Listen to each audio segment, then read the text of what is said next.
जब ब्रह्मा बाबा अपनी गहन तपस्या के बल पर संपूर्ण स्थिति को प्राप्त हुए, वो पहली आत्मा थी 5000 वर्ष में जो अपनी पवित्रता, तपस्या, प्रभु प्रेम, एकाग्रता, त्याग, समर्पण भाव, इन सब के बल से संपूर्ण स्थिति को प्राप्त हुए।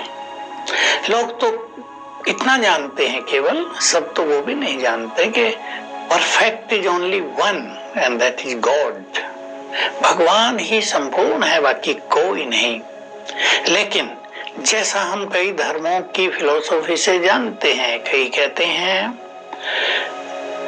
मुक्त होने के बाद आत्मा परमात्मा के पास चली जाती है।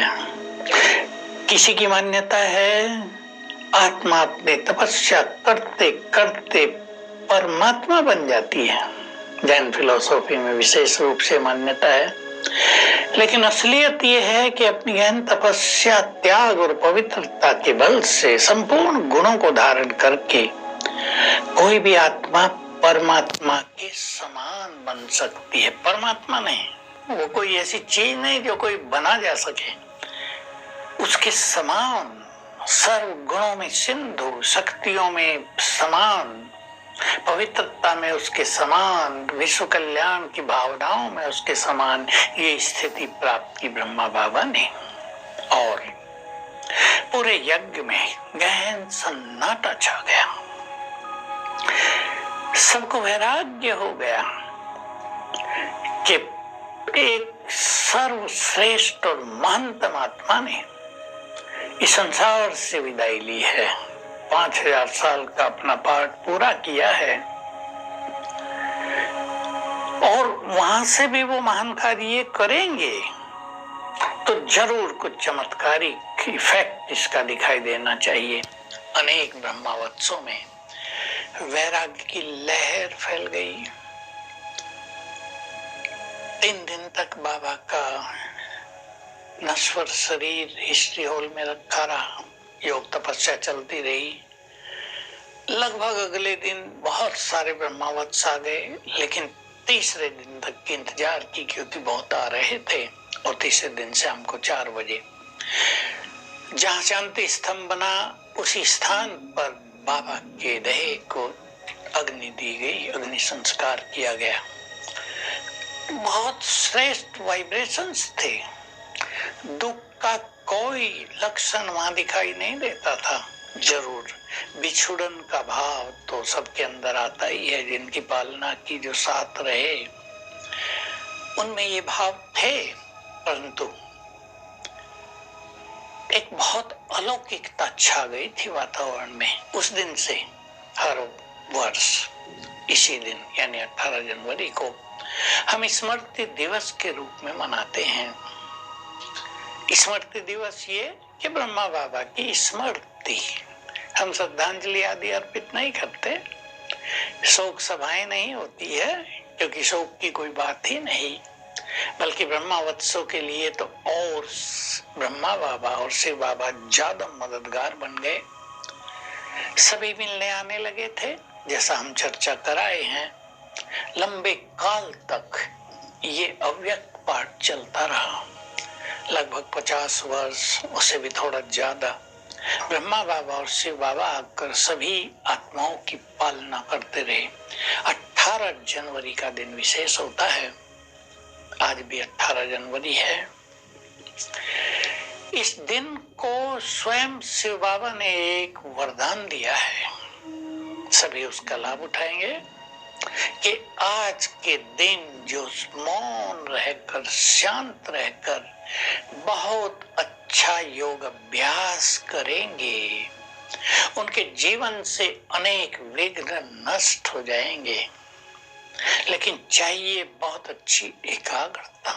ये वरदानी दिवस है, इसलिए उस दिन से हर वर्ष जनवरी मास को हम तपस्या का मास, अव्यक्त मास, फरिश्ते बनने का मास, अलौकिक मास के रूप में मनाते आते हैं। और विशेष रूप से 1 जनवरी से और 18 जनवरी तक हर सेवा केंद्र पर सभी भाई बहने बहुत गहन तपस्या करते हैं। अब आप सोचें, कई लाख लोग बहुत अच्छी तपस्या करें, कितना भारी इफेक्ट होगा संसार पे। मैं अब की बात बताऊं, जनवरी चल रही है, अनेक भाई बहने सवेरे 3 बजे से और 5 बजे तक बहुत अच्छा योग अभ्यास करते हैं। कोई कमेंट्री से करते हैं, कोई अकेले शांत में बैठकर करते हैं। शाम को 6 से 8, कहीं 7:30, कहीं 8:30 तक भी बहुत अच्छी योग साधना चलती है। बहुत लोग कम से कम आधा समय मौन रखते हैं सारे दिन में। तो बहुत सुंदर दिवस ये होता है। देखिए, आप सभी को जानकारी रहे, जब इस संसार की लाखों आत्माएं एक साथ योग के, प्योरिटी के, शक्तियों के वाइब्रेशन संसार में फैलाते हैं, शांति के वाइब्रेशंस फैलाते हैं, तो इस संसार में एक आध्यात्मिक क्रांति आती है। उसके बाद हर व्यक्ति अंतर्मुखी होने लगता है। जो भौतिकवाद बढ़ा रहता है संसार में, बढ़ा हुआ है, उससे थोड़ी वैराग वृत्ति आती है और मनुष्य अपने को पहचानता है, अपना नाता परम पिता से जोड़ता है, उसे विकारों से वैराग्य आता है। वो जो सांसारिक इच्छाओं के पीछे भटक रहा है, वहां खुशी ढूंढ रहा है, सुख शांति ढूंढ रहा है, उसको समझ में आता है कि ये चीजें वहां नहीं मिलेगी, हमारे अंदर ही है। तो ये जनवरी का मास, 18 जनवरी तो है ही, लेकिन पूरे 18 दिन आप समझ लें कि श्रीमद् भगवत गीता के 18 अध्यायों का प्रैक्टिकल अभ्यास, अनुभूति की जाती है। तो बहुत सुंदर कार्य चलता है। और 18 जनवरी को तो सवेरे 4 बजे ही बाहर के भाई बहने भी अनेक सेवा केंद्र में पहुंच जाते हैं। रोज तो नहीं पहुंचेंगे क्योंकि रात का समय होता है, और बहुत सुंदर योग तपस्या होती है। भगवान को भोग लगता है, वातावरण में एकदम अलौकिकता आ जाती है, हर व्यक्ति डिवाइन फीलिंग में आ जाता है। तो ये बहुत सुंदर दिन है हम सभी के लिए। आज के दिन सभी मौन रखकर संकल्प कर लें, अगर मेरा भाग्य मुझे ठीक से साथ नहीं दे रहा है तो मुझे भाग्य विधाता से श्रेष्ठ भाग्य का वरदान देना है। और आज सारा दिन इस खुशी में रहेंगे कि मैं बहुत भाग्यवान आत्मा हूँ, मेरा जैसा भाग्यवान इस संसार में कोई नहीं। यदि आपको सफलता पाने में कठिनाइयां हो रही हैं किसी भी फील्ड में, तो आज सफलता मूर्त का वरदान मुझे लेना है। यदि आपके जीवन में विघ्न चल रहे हैं तो आज मुझे निर्विघ्न जीवन जीने का वरदान लेना है।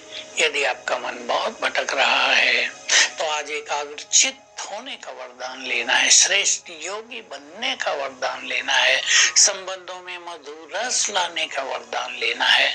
कोई भी 2-3 आप चुन सकते हैं और सारा दिन फील करेंगे। बाप दादा का आह्वान करेंगे कम से कम 5 से 8 बार तक।